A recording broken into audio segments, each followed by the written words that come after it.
Alright, so computers and stuff. So a lot of you probably have seen computers, and you've probably seen the inside of computers. If not, then you're very technologically ignorant. And you might be mistaken for someone who's Amish. So this is the motherboard. This is pretty much the biggest component on your computer. It takes up an entire side of the inside of a desktop, and pretty much if you opened up a laptop, it would be the entire flattened, it would stretch from this side to this side of the entire laptop. Everything plugs into the motherboard, the power supply, the CPU, the disk drive, pretty much everything plugs into it because it's the motherboard. It's, if you understood computer terminology, a lot of it makes a lot of sense. So this is the power supply. Guess what the power supply does? Exactly. This isn't terribly complicated.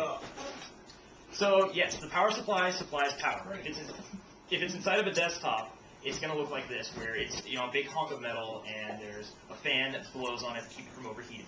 If you have it on your laptop, which probably all of you do, it's a little brick that you plug into the side of the wall, and it converts the power from horrid, evil city power into nice, clean DC power, which is used inside of your computer.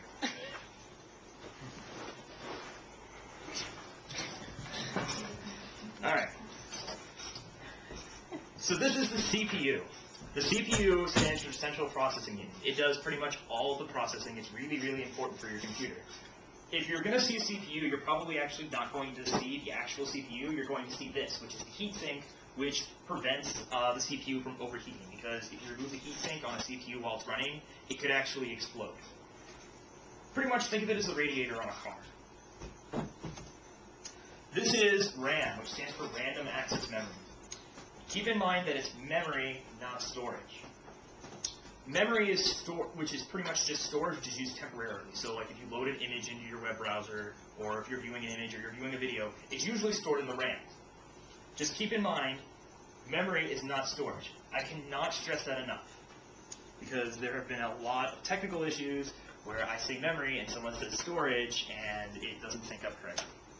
So if you want to know what storage is, it's pretty much done on your hard drive.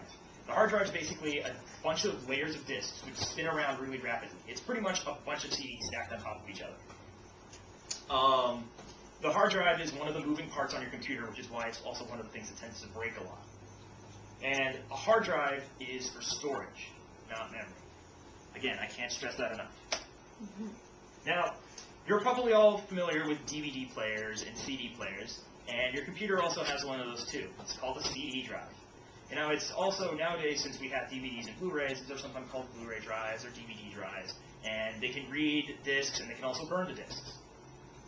And again, also these break a lot too because they also have moving parts. So now we get to the important part, the most important part of your computer, because if your computer doesn't suck and you don't use it for unimportant things like work, you have an incredibly awesome graphics card, which does all of your graphical processing. Because who needs the real world when you have video games? Essentially, your graphics card takes a lot of the processing load off of your CPU and puts it onto the GPU, which is inside of the graphics card, and makes your games run better. It also, sometimes makes desktop elements and things which are used for, quote, work, unquote, run better. So, I hope that you guys now know a bit more about computers, and you don't have to come and bug me every single time that your computer doesn't work.